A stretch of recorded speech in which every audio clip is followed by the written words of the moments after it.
discuss current developments in oceanic technology and knowledge. The program runs from 7:30 to 8:30 a.m. December 17, also in the Wakina Room, Red Lion Inn. For that, you need reservations. Please call the club office by noon on Monday, December 15th.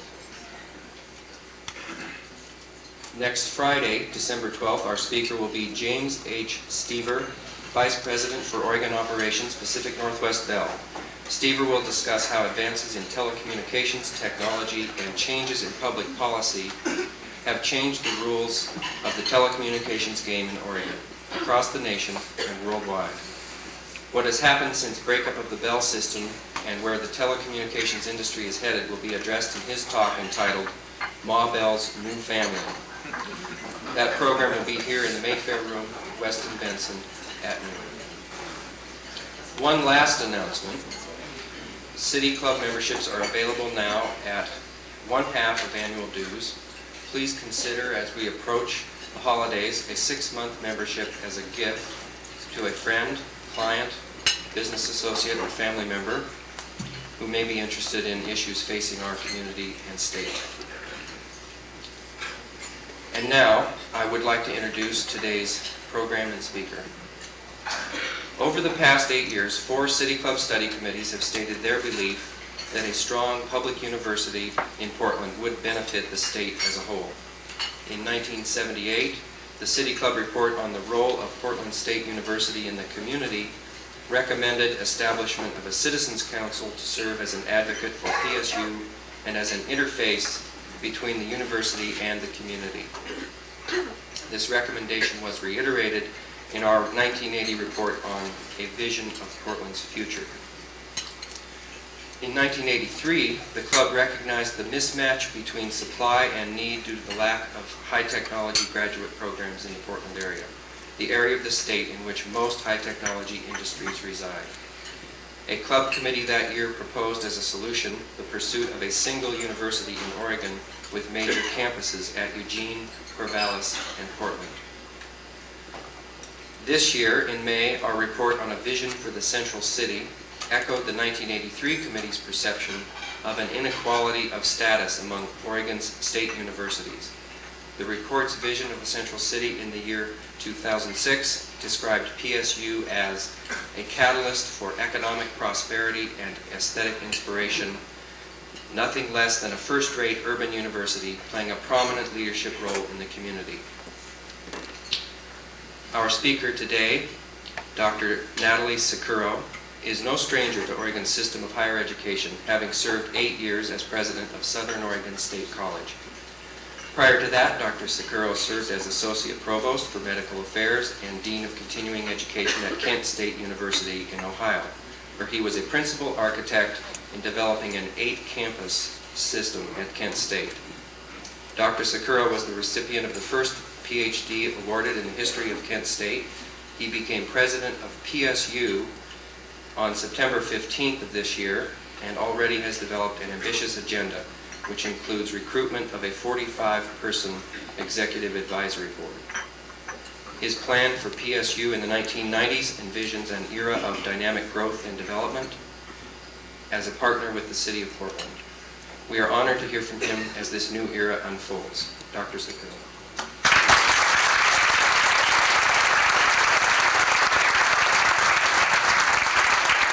Thank you very much, Dick. Dick had to raise the podium a little bit because of my over 40 characteristics. Before I start into the program that I'd like to present to you, I'm very, very delighted, both Linda and I, to be with you today. Linda is my wife. I'd like her to stand and be recognized. She's my partner in this venture as well. My wife.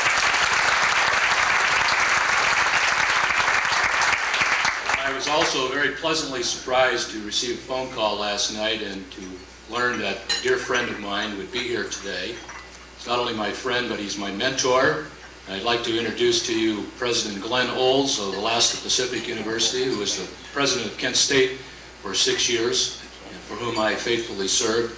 And Glenn is my dear friend, and he's here with Linda today. Glenn Olds.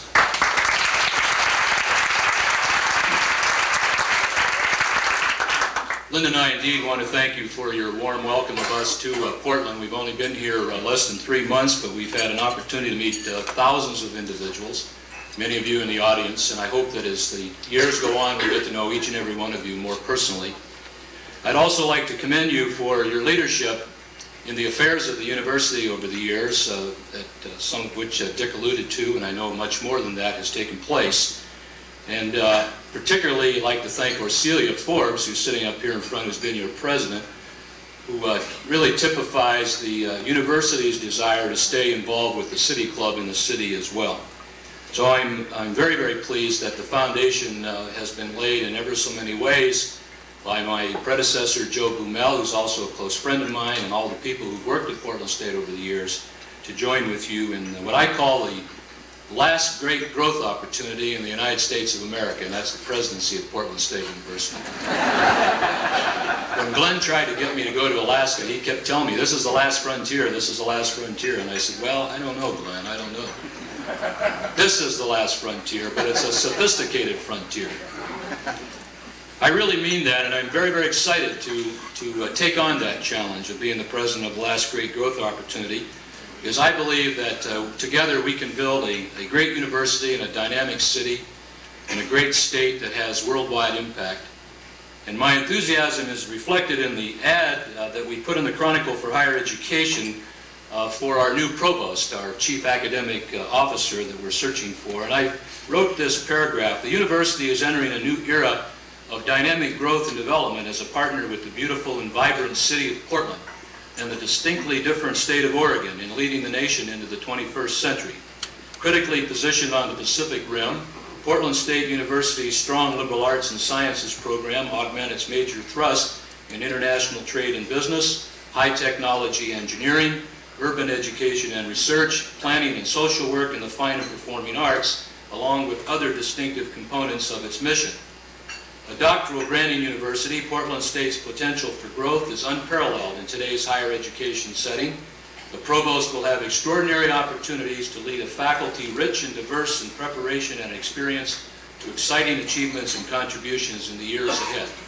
I don't think there's ever been an ad like that written for any position in higher education in the history of higher education, but I sincerely feel that way about this place and where we're going. I think that after visiting these first 12 weeks or so with many, many people in the community and listening, as difficult as listening is for an Italian to do, I've come to realize that I think we can move successfully into the 21st century as you have helped guide our growth, both as an educational center and, in addition to that, a cultural center and scientific center and a center for the advancement of society. I'm convinced that our mission is clear, that through teaching, research, and public service to prepare our more than 16,000 regular students to learn how to make a living, and as Glenn has pointed out many times, how to learn how to live. And that really is what a university is all about.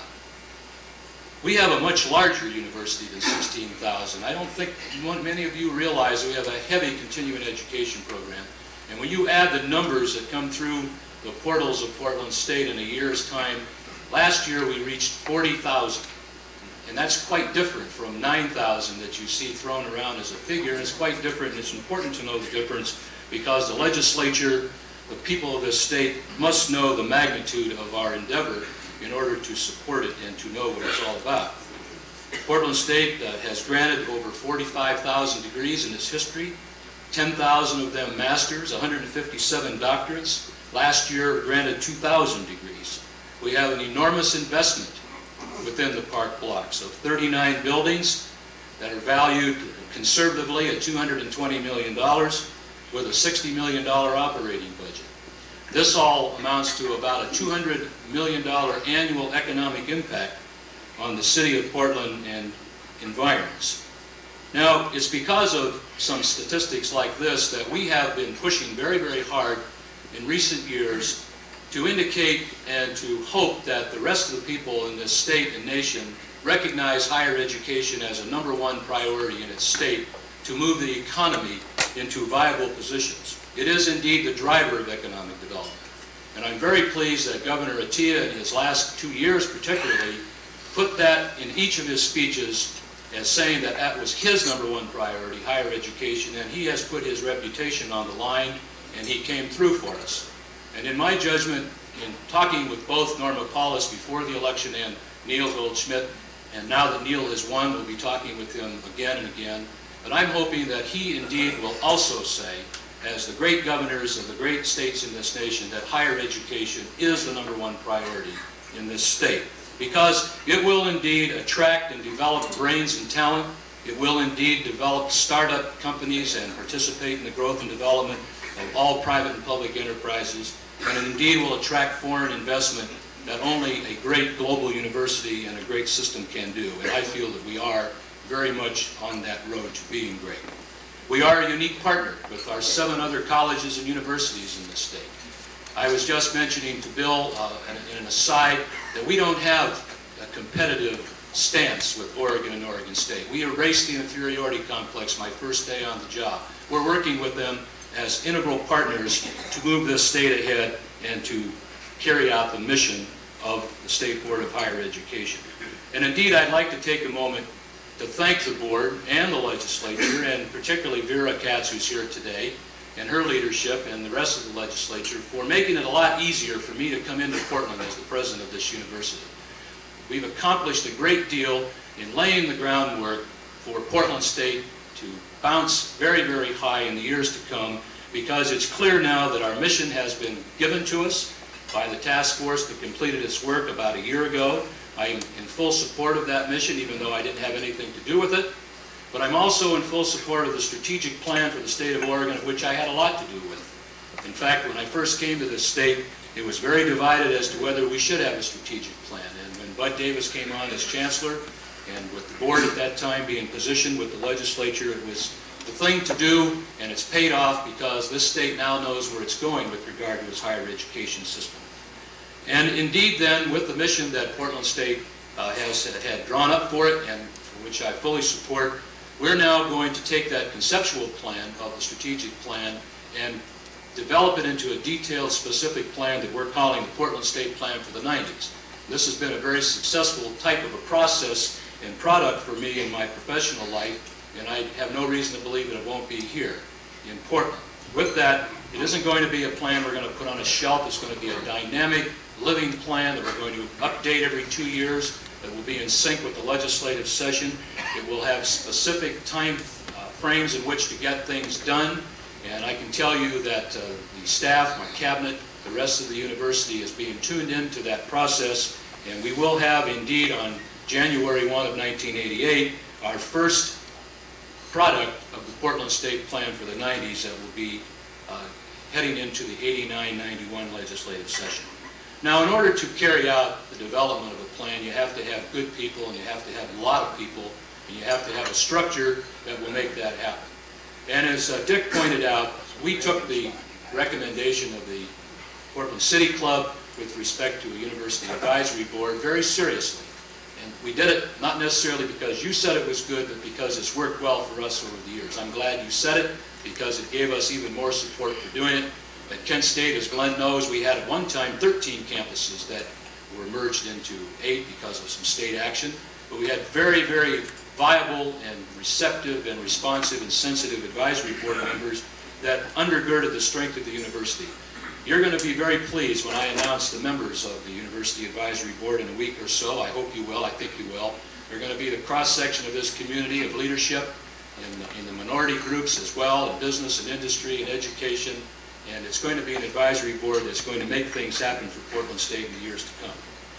I'm also pleased to tell you that we're reorganizing internally into a university planning council that is going to take 3 separate existing organizations that have been working really in different directions and not as a whole planning council to relate to the university planning, university advisory board externally to make the plan for the 90s a viable and a responsive one. Now, that is going to involve not only budget, but it's going to involve program, and it's going to involve physical facilities so that we can tie everything together. On college campuses, the usual thing is to deal with matters separately. And you don't have programs relating to dollars, and you don't have facilities relating to programs, and you run into a lot of difficulty. We've changed that in Oregon. We're moving on that path. We're going to do it with a great deal of specificity in the years to come. Now, specifically, why do we want to do this, and what do we need to back it up? We need resources, obviously, all the time. And it's going to be necessary for us to develop resources in 5 areas to make this plan work. And those resources are needed immediately as well as long-term. And I'd like to explain a few of them to you and get your reaction a little later.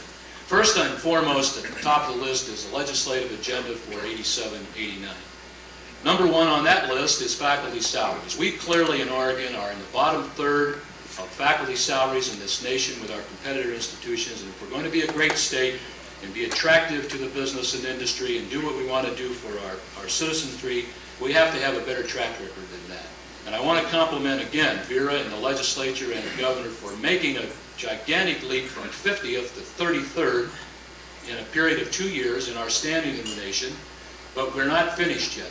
We need to get that into the top third, and we can do it in 3 biennia by increasing our faculty salaries an average of 8.4%. That'll be a $47 million tag for the legislature this coming session, but it's probably the best investment that we'll ever make. Second on that list is called the budget allocation system increase. This budget allocation system that was formulated in the last 3 years has put all the institutions in the state of Oregon on a level playing field. So we're not fighting with each other on who's getting what because of some special interest over here. We have a formula that's been worked out that is a sophisticated one. It was done with great care, which I support. And in order to move ourselves, the state, to parity with our comparative institutions nationally, we're only 75% of the way there. In other words, our budgets in the state of Oregon are at 75% of what our comparator institutions are nationally. If we want to get that up to 76.5%, just 1.5%, we need $10 million this year, and that's another drop in the bucket. That will be the kind of discretionary dollars that Portland State could use in terms of equipment and so forth in our program development. Other components of that plan, I don't want to go into right now. They're important, but they're not as timely as my speech would allow me to include. But most importantly, next on the list is the Centers for Excellence concept that we have already been engaged in with the help of the legislature in the past session. The $7 million School of Business building is going up on 6th Street is an example of that, and it's going to be a beautiful building. It's going to be attractive and house our International Trade Institute as well. But in this session coming up, in order for Portland State to move as a research university in the most important area of engineering, not the most important for the university, but a most important area, we need $1.5 million to bring in 7 faculty members to work in the doctoral area of electrical engineering primarily. We need $135,000 to enhance our Center for Excellence in the International Trade Institute, which has been a very effective startup program for us, which is right now ready to flourish in terms of putting people into contact with each other, being the resource of commerce and trade information, of being an opportunity for interns and exchange professors and students out in the field throughout the world. Along with that is an accompanying Bachelor of Science degree program in International Business. We now offer a certificate in International Business through our School of Business, but we have already had approved by the Board of Higher Education that bachelor's degree program, which will give us another step forward. We need funding for that program to the tune of $500,000. And the 4th Center for Excellence that will be on the agenda for this session is the Center for Urban Research and Education, CURE is what it's called. And this is a joint program between the university and the Portland City School District that will enable us to work together to be one of the model university school district centers in the United States. For moving our doctoral program ahead, for doing research on everything from minority education through curricular activities and so forth, and that program will cost $500,000 to put into operation with the help of the legislature. Now, the library that you read, so I hope that you all read the Oregonian this morning. We were very, very pleased that the Oregonian gave us a resounding support for our library doubling of capacity, which will be an $11 million price tag, and it's an absolute necessity for us to move ahead into the 21st century as a major research university. I don't want to go into any detail on that because most of you read it, I'm sure. This is our legislative agenda, abbreviated as it is, but one that clearly needs your support to move us ahead. The second resource that we need is in the area of private giving. We've been convinced as public university presidents that we need to act more like private school presidents than we've ever done in the past. Glenn knows this, he's been in both settings. Private giving has increased for the first time, private giving has been exceeded to public institutions for the first time from private institutions in the history of higher education giving. That's a good sign for us because we know that we can simply not continue to enhance our programs and build the kind of faculties and staff and equipment and facility needs without private help. Our foundation has been given a challenge by me to raise $10 million in the next 5 years, which is very modest for a university of our size. We're $600,000 to that goal already in 2.5 months. We're going at a clip of $200,000 a month. That way we'll be a year ahead of schedule. And I'm very pleased to tell you that with this kind of giving, we'll be able to do what we need to do to be the quality institution that all of you want us to be. We need help in endowed chair. Portland State does not have an endowed academic chair. That's almost a tragedy in itself. I'd love to see the first one within a month or two. Scholarships are always at the top of the list for needy and meritorious students alike. Equipment in higher education is twice the age of equipment in private industry today. That's the latest figure that we got from the American Council on Education. Faculty development is always high on the list because we need to keep our faculty alive into the areas of where they are expert internationally as well as locally. And facilities, I don't have to tell you what facilities are, how important they are. And in the state of Oregon, we've had a 6-year moratorium on building buildings with public monies, but we have been able to build a few with some private dollars. We're now cranked up again with the lottery dollars of last year, and I'm pleased that we're moving in that direction. I have a short list that I'm going to present to the foundation within a month or so after we bring a new Vice President for Development on board who will be given the charge of raising money, period, along with me, the board, and many others in the university setting. And along with that, we're going to reorganize our alumni into a very strong alumni board, and we're going to reorganize our Viking Athletic Association into a very strong Viking Athletic Association board. Because the Viking Athletic Association and other people in this town want us to do a little more with athletics, we're going to have a plan given to them. If they want it, they're going to have to support it, because I'm not going to put this institution in the kind of precarious situation Wichita State has been in, just dropped football the other day, or any other kind of precarious situation that would be developed only because of an overemphasis on athletics. And I think a lot of you know that I have an athletic background and my children have an athletic background, so we're strong supporters of it.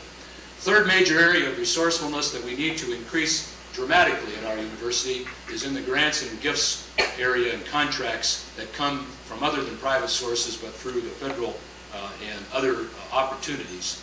Last year we generated $4 million, which I think is very minimal for an institution of our size. We've given that office a new charge to try to double that within the next year. We've begun to restructure the office with a new director and a staff. He's still only half-time. We're going to need to support that staff with a lot more people and with a lot more effort because the dollars are there. I'm working on a number of federal opportunities, and they're there, and we're not getting our share of them. And we're going to need to work a little harder in that direction. Student financial aid is the fourth resource that we need to increase in this nation, let alone here at Portland State. Some of you might know that I spent a lot of time in Washington on 3 national committees. I just came back from 3 days there in developing as chair the American Council on Education, the umbrella organization for all higher education, its agenda for the 100th Congress and for the administration. And in doing that, we were dealing with everything from student aid to National Science Foundation dollars to hazardous waste to present that agenda to the nation. But the centerpiece of the entire program is still the student financial aid package that, in our situation at Portland State, is about $15 million and benefits 5,000 students, or 65% of our full-time equivalent. Now, in my judgment, this is the very lifeblood of democratization in this country, and we've been strong supporters and have been fighters for student financial aid, to the point where we've had to take on the administration for the last 5 years in some pretty bloody fights, and we're still doing it. notwithstanding the Secretary's continuing jibes at higher education, whether it's in academia, drugs, or whatever. We've got to continue to offset that by getting the congressional support that we have and we will continue to have in order to make access at the top of the list, and particularly at a university like Portland State, which is the People's University. That's really what that P stands for in Portland. Our fifth resource is in the area of consortia. Glenn and I had an extraordinary opportunity at Kent State to develop the last medical school that's been approved in this country with two other universities, Akron and Youngstown. And it was after a lot of years when the three universities were trying to get their own medical school, and the legislature said, no, you've got to do it together. We did it. We made the impossible happen with an 86-5 vote in the House and 32-0 in the Senate over the opposition of a Democratic governor, which is a real surprise to a lot of people, I'll bet. But we made it happen. And we also made consortia television stations and consortia master's degree programs and doctoral degree programs in sociology and nursing work with our sister institutions. Here in the Portland area, we have a golden opportunity, and we've already launched an accelerated drive in consortia with the Oregon Graduate Center. I've already met with Paul Carlson and Jim Hunsaker, who's here today, and we're going to be continuing to develop our opportunities together in the years to come. Dan Moriarty is also here today. The president of Portland Community College and I have had a very good meeting, along with the other community college presidents at Mount Hood and at Clackamas, and also at Clark, to develop closer ties together and maximize our resources.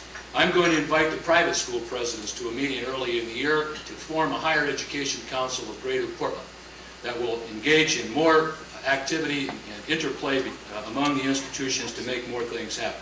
Matt Prophet and I have had a long session together, and you've heard about one of the results of that, the CURE proposal, which was here before I got here, but we're going to continue it going, and we're going to make other things happen together.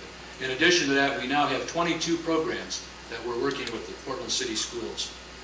I'm having a meeting with Leonard Laster within the next month or so to talk about 7 joint programs that I have in mind between the Health Sciences University and Portland State, in bioengineering and health administration, in physical therapy, and a few others. We're going to be talking with John Owen next week, the Oakcake Vice Chancellor, to develop an opportunity where Portland State can be maximizing its work with them.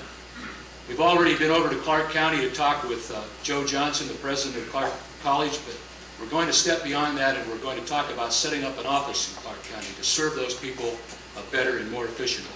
We're going to set up an office on the Rock Creek campus soon. Dan Moriarty and I are going to be signing an agreement very soon to show that we do have a presence in Washington County beyond what we already have, and we do have a presence there already. And 9th, Oregon Institute of Technology, which is already here in Portland and on our campus, is engaged in a number of discussions with us so that we can maximize the opportunities with that institution. Also, what we're doing with Oregon and Oregon State and the other colleges and universities, Eastern Oregon, for example, is working with us to expand our social work program so that we can maximize the opportunities in that part of the state. Maximization of resources and access and service is what I've asked our faculty and staff and our partners in higher education to have a theme, as a theme in this venture, because the turf wars are over as far as I'm concerned. I don't really care who gets the credit for making things work as long as it works. And if we can do it together, more power to us. Now, with all of this has to come, in my judgment, a positive and constructive environment in which to operate. And we have been trying to do that, and I think successfully, with many people on our staff, our faculty, our student body, and it's really been working. I've been telling people when they want to come in and start to complain to me about what isn't been done, what's happened 30 years in the past, stop right there. Do you have a proposal that we can work on right now to constructively change the situation? Then we'll talk. Otherwise, don't bother me with it. I don't have the time and the energy to be negative. There are only so many hours in my life and in my day, and I can only do them in a positive way. And that really has stopped a lot of discussion at the pass, and we've been able to get an awful lot done. I have to tell you one more thing. In my last job at Southern Oregon, my first month on the job, I had a person that kept coming in. Every time we'd say something, he'd say, "We can't do it, we can't do it." I said, "I want you to take that word out of your vocabulary and come in here from now on and saying we can do it." And the can-do atmosphere and the can-do optimism is what we're building on. Now, I'm convinced that that's the way to promote, the way to communicate, and the way to build on all of the achievements of the past to really make great things happen here in Portland. We're going to have a number of themes: Portland State, the global university, Portland Pride, and there will be a lot of others. And we're turning our faculty and our staff loose. We want them to be visible in the community and throughout the world. We want to tell everybody about our accomplishments, and we have many. We're going to continue to tell them, and tell them with pride. Now, Portland State is a very young university. As all of you know, we're only 41. But in 9 years, we'll be shooting for the gold. And we'll be more mature then than we are now, but we're mature now. And I want to make that my somewhat closing statement here to tell you that I believe we have come of age as a university. We've come of age because of all the work that you have done, and many others who are not in this room, to make access available, to make a quality education available, to make economic development happen, to make quality of life happen in this great city. We're going to continue to do it as we go for the goal, because that will symbolize not only maturity, but it will symbolize success. I'm going to pledge to you that we will have a partnership with the City Club and with the city. And with your help, we'll get where we want to go. And in that regard, I'm looking forward to sharing with you many, many years of rewarding and exciting accomplishments. Thank you.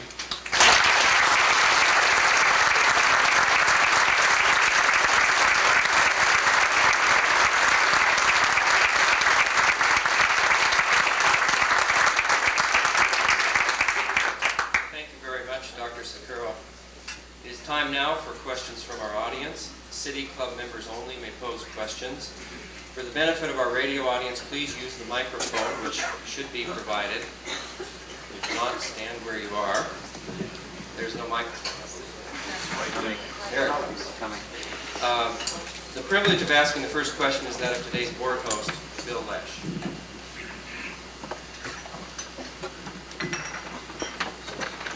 I enjoyed your enthusiastic presentation and was fascinated by the litany of resource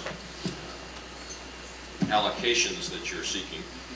I've spent some time with the state legislature, and you had a number of requests for the state legislature. We all are aware of the continuing economic problems facing the state of Oregon, which I'm assuming will also be in full force at the legislature when they're making their budget allocations. How do you convince a skeptical legislator from Bend or Medford or some other part of the state, and they still do make up a majority, that in fact PSU should be a top priority for the legislature, and that you should be given your budget money that you're asking for? Thank you, Bill. I alluded to some of that in my remarks, in that we have been building the case that higher education is the economic driver of society. And if you look throughout the country, whether it's the Silicon Valley or whether it's the 128 corridor in Massachusetts or what have you, the talent of the world is centered there, and industry is moving there. Even in the Cleveland area, where there has been a tremendous depression, the great universities there in Ohio have now been given by the state of Ohio incubator dollars to make that state move ahead again. I think the efforts of the last legislature gave us a real head start. I don't think we have that many skeptics in the legislature anymore. We certainly did 5 years ago, I have to admit that. I don't think they're there in that fashion anymore. I'm convinced that they're going to make this happen, and maybe a little bit more. Now, questions from the audience, and Dr. Sicuro will field these questions after this point. Craig Chisholm, City Club member. I understand that the State Board of Higher Education has approved the reinstatement of the Middle East Studies Center that was at Portland State for many years. What would the sources of funding be for that? Or how can you get the funding? There'll be several sources. First of all, we're very pleased that this happened, because it was very high on our priority list to make it happen as soon as we got here. It's my judgment that, again, the International Trade Institute and our thrust worldwide is going to be dependent on the kind of programs that we have already existing, and we have a reputation for one of the few universities in the country to have a middle studies center. And it has been a tragedy in the sense of the word that we've had to cut back that program and lose the prominence that we had. talk about prominence, when you want prominence and you have it already, to cut it back is indeed a tragedy. The source of funding will come from our legislative funds within our general budget, general fund budget, but possibly, and we're going to be working very hard on attracting private dollars for endowed chairs and other opportunities that can come into that program. The program will not be operational until fall, after the legislature has made its decision, but we're gearing up for it in the meantime. I'm George Benson, City Club member and chairman of the Standing Committee on Education. We appreciate your action plan and enthusiasm. I don't want to add to that plan, but would ask you what is your vision of the role of the university as it works with all of the school districts in the entire metropolitan area, recognizing that there are close to 15 major-sized districts in addition to the city. Right. Well, if I just said we were working with the Portland schools, that clearly is not the case. We are working with all of them. As a matter of fact, on our advisory board, we'll most likely have 2 school superintendents, and we're going to be continuing to work with all of the school districts as we have over the years.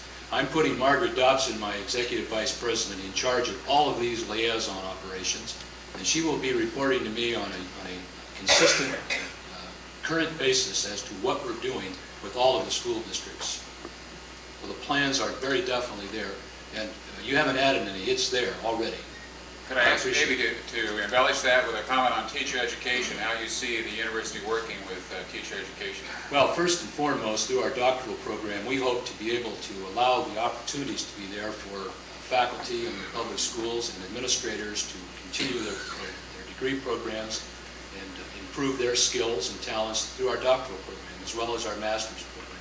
And we have a lot of in-service continuing education program going on all the time with the school districts. And if I start to list them for you, it would take a long time. But we are vitally engaged with the local school districts in this area. On top of that, I might add that I've asked Bob Everhart, our School of Education dean, to put together an advisory council of his own, and I've asked all the deans to do that. Now, I'd really like to see it extended through all the departments, all 44 or so of them. And each of those advisory councils will then feed into the advisory board, and in that manner we'll be able to broaden the base of support as well as participation in the community. And they are now actively engaged in putting those councils together along with our university advisory board, and we'll have announcements within the next 2 to 3 months on all of these people that are going to be working with us in that capacity. I'm David Olson, a City Club member. I'd like you to comment. I have a question and a comment. I'd like you to comment, if you can, on where in Portland State's strategic plan is the role for humanities and the liberal arts, particularly with reference to any possibility of increased doctoral programs in the humanities and liberal arts. And my comment in that connection is, amid the headlong stampede to link the university to economic development and to vocational training and to electronic engineering and such, I would hope that Portland State doesn't lose sight of the core mission of any university, which is to make sure that students read and write and are familiar with literature, history, and the basic liberal arts curriculum. Yeah, thank you. There was no implication. Back in my remarks when I gave you my ad in the Chronicle of Higher Education, we stated very clearly that all of this is undergirded by a very strong liberal arts and sciences program. It would be foolish for me to stand up here and say anything but that. The core of the very foundation of any college or university is its humanities and liberal arts programs. We have an outstanding College of Liberal Arts and Sciences. We do a great deal with that school and through that school, and we do economic development through that school, that college. We call it college here. I have to get used to that terminology.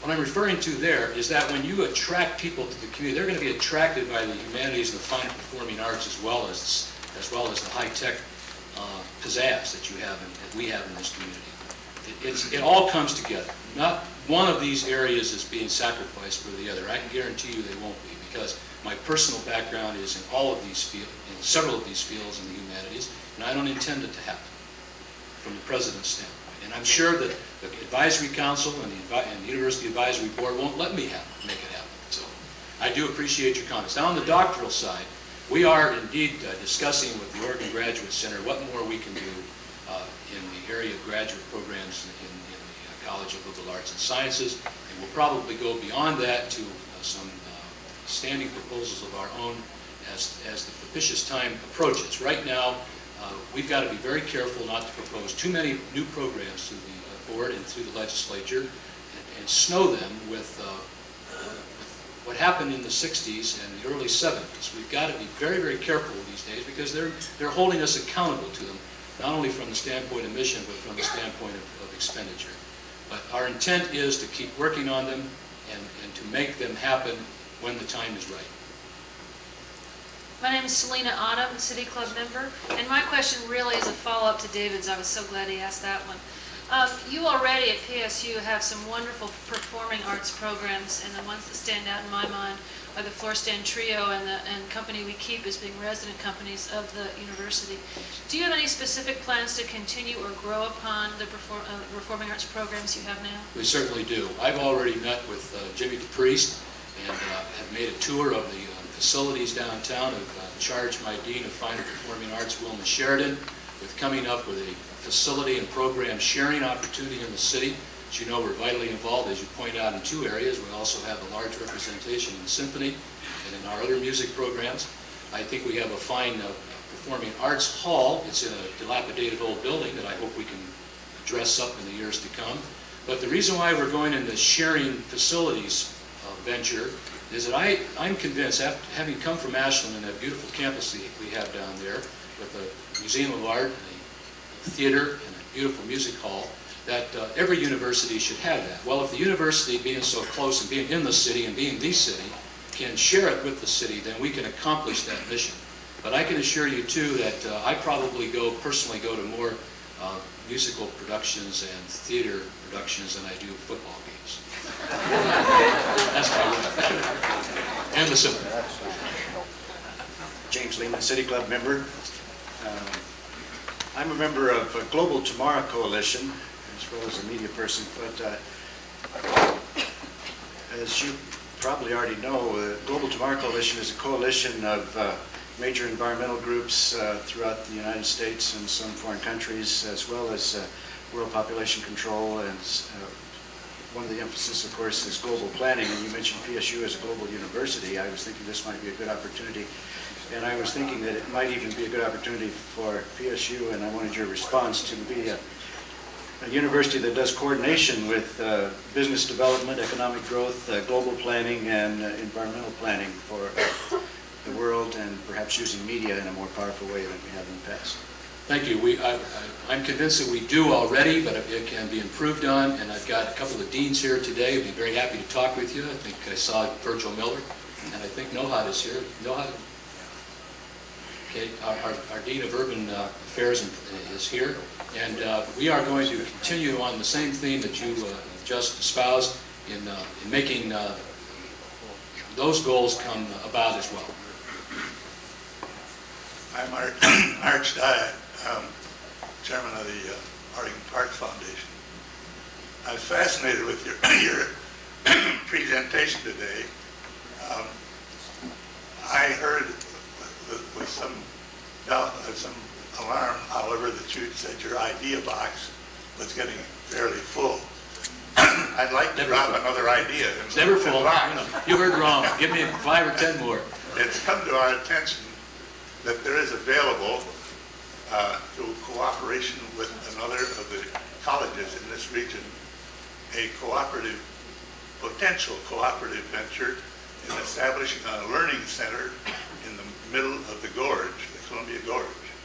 This seems to be a most opportune time to bring this up to people who might have an interest in preserving the gorge at its strongest possible state of preservation, and establishing such a learning center for history, geology, hydrology, fish, wildlife, whatever, would be sort of ideal and would raise the standard of Portland State definitely to the level of Oregon with its Charleston campus, Oregon State with its campus down at Newport. I wonder what your idea is. It's an excellent idea, and I'm really pleased that you put it forth, and Phil Bogue and I were going to take a little ride. I know I've spoken to Phil. I just got alarmed when I heard you. We're going to do it. The mailbox is almost full. It's not full. It's not full. Keep them coming, as Dean Martin used to say. Keep those letters and cards coming. Thank you very much for reinforcing that, however, and we will definitely follow up on it. I think it's an excellent idea, something we need to exploit in the proper sense of the word. I'm Jane Bloom. I'm chairman of the Standing Committee on Arts and Culture. I just, a brief comment before my question. I understand something very positive happened before you actually came on board, and that was that the performing and visual art departments consolidated into an actual school for Fine and performing arts. yes, and I thought that was a very, very positive development. My question has to do with this whole business of sharing facilities. I realize that a university can very easily open its facilities to the community, but I understand from some of your faculty that they are feeling very squeezed by Lincoln Hall and feel they could be more competitive and give more opportunities to their students if actually there were more facilities on campus. So the question is, are there any more plans to expand the facilities on campus? Do you see any movement in the whole idea of a cultural campus, of which Portland State would be very much a part? Yes, I definitely do. I didn't want to throw too many ideas out at Vera since she's here, but I have two ideas along those lines. One is that one of the first projects I'd like to give our alumni board is to change the name of Lincoln Hall to Lincoln Alumni Hall and to renovate that facility so it can be a first-class looking facility. If we can't get the money through public funds, which may be 6 to 8 years down the road, then maybe we can get them through private dollars.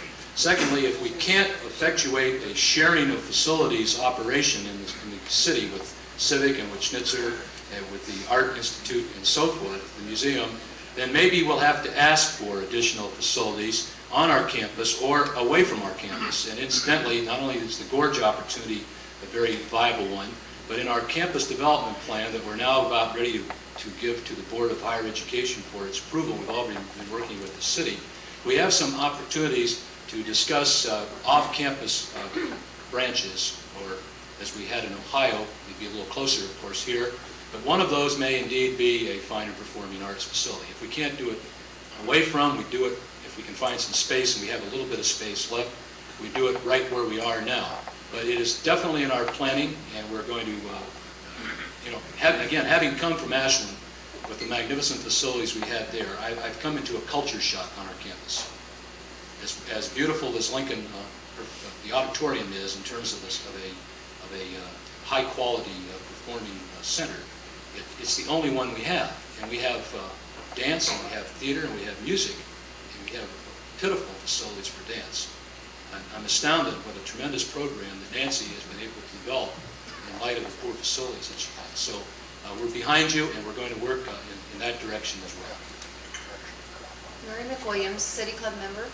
I was wondering whether you felt that your plans can be financed without undue pressure on tuition, or whether you think tuition can be increased and without affecting the demand for Portland State. I'm really glad you brought that up because it's something I wanted to tie in with the student financial aid message I was trying to give. And that is that I've been a firm proponent for years of low tuition, higher education. I was appalled when we went to #1 in the country out here, and #1 in the West and 7th in the country. We worked very hard at that with the legislature, and we now have dropped. That's the only time we want to drop in standing, is when it comes to tuition. We've had several freezes. We will have we proposed a modest 3% increase in the last year of the biennium coming up, which is indeed modest. But our intent is to make access available to everyone, and the only way you can do that is through low tuition. We've been a high tuition state. We cannot continue to afford that. We cannot continue to afford a high out-of-state tuition. We are among the highest in the country. We have an 18% brain drain, students leaving the state as opposed to coming in. Oregon used to be a net importer of students for years and years. It was the desirable place to go. We have faculty members sending their kids to the University of Texas as out-of-state students, paying lower tuition than they are in Oregon. That's sad. I mean, Texas is okay, but Oregon is better. Poppy Warren, City Club member. I would like to know what specific plans, if any, are in the works in the making for two areas. One is specifically foreign languages, and if possible, regarding Spanish. The Hispanic population is indeed growing here and becoming the largest minority. And the other one is architecture. I don't believe that's been brought up yet, and I know there's been discussions about creating a different type of entity at PSU. Could you elucidate some on that? Sure. In the area of foreign languages, we clearly, again, this is one of my minor fields incidentally. I taught a little bit years ago, so I have a very strong feeling for foreign languages. And in that regard, we do indeed want to continue. We have about 24 languages we teach right now at Portland State. We're putting together a proposal that will be a dramatic one that we're going to be presenting to the Senator, Mark Hatfield, in the near future to enhance our foreign language opportunities as a international center for the languages. I don't know how far we're going to get in it because of the stringency and, quote, academic pork barreling in Washington. I had to play both sides of the street, having come and giving my support to the community that we're not for this, but at the same time I had to say, look, for the first time in history, we have clout of the magnitude that we do in the Congress, and we've got to take advantage of it, and we certainly have. Mark and Bob and the rest of our delegation have done an outstanding job, particularly in Portland, but at Oregon and Oregon State as well. Portland State has not benefited from that yet. It's our turn. Now, getting to architecture, we indeed have been discussing the possibilities of working more closely together with the Oregon School of Design. I don't know where that's going to go, but we are engaged in some discussion with them, and at a very high level. And where we're going to go, again, I don't know, but we're going to do everything we can to make something happen. Channing Briggs, a City Club member. Last night I was among quite a crowd at Lincoln Hall listening to Herbert Simon, world-renowned authority, Nobel laureate, and I just wondered what plans we might have, you might have, in bringing world-renowned scholars to the campus periodically. It seems to me that's a vigorous infusion of ideas, and he did a great job last night, as you would expect Herbert Simon to do. Any plans in that direction? Very definitely. It's tied into our trying to attract endowed academic chairs, which will give us the opportunity to bring people of Simon's stature to the university, either on a short-term or long-term basis. Our druthers is long-term, obviously, if we can put someone in residence for a year. We did it very successfully at Kent. Glenn was the first president to be able to pull that off. After many years of trying, he got a good year to give us $250,000 in the Ford Foundation. This was 10 years ago, at a time when those dollars coming to a university of Kent's size and stature were incredible. We're going to do that here at Portland State, Channing, and continue to attract people like Simon. Obviously, he had a big turnout. I was very pleased that it happened that way because it was evidence that this community appreciates the scholarship that a person like Simon brought to the city yesterday.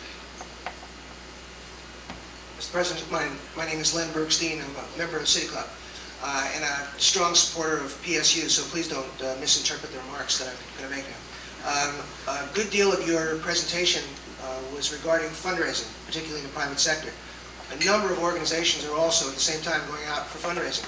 How would you suggest that this community make its mind up, or with the leadership of the various institutions, try and get together and try and stagger or sequence the way they come out? Yeah. OMSI's coming out, a number of organizations are coming out for private funding. Well, I'm a firm believer that giving begets giving, and that there's plenty out there for people to give if they want to give to programs and opportunities for which they have a special interest. I don't believe that we're in competition with each other. I think going back to the Kennedy days and others, the rising tide lifts all boats, and I firmly believe that when giving becomes a natural opportunity for more people, it becomes a habit. People are going to give to the programs that they feel are needed in the community, and they're certainly needed, and they've been giving very generously throughout the years, except at Portland State. And Portland State has not engaged in that fundraising for very good reasons. Public institutions didn't get into this kind of activity at the rate that they are now because it's survival time as well as quality time. They're in the marketplace. Along those lines, I am also not convinced that the new tax laws are going to discourage giving. I think they're going to continue to encourage giving from the major donors as they always have, because people want to give. People who want to give do give. There are some provisions in the tax bill for the non-itemizers that we're going to get hurt with, but it would take a lot of non-itemizers to make up one big itemizer. And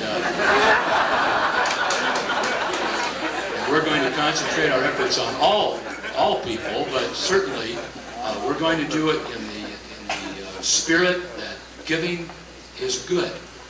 And giving is important. Incidentally, I've been meeting with so many groups in this community, and thankfully, to be able to get the feel that I have been getting. And I met with the Downtown Ministers Association a couple of weeks ago, and I told them about our plans in giving, and they reminded me that they are leading the way for us, because their entire lives are to set the tone and the setting, the tone and the atmosphere for giving to noble causes, and I thank them for that. I almost forgot. Thank you very much.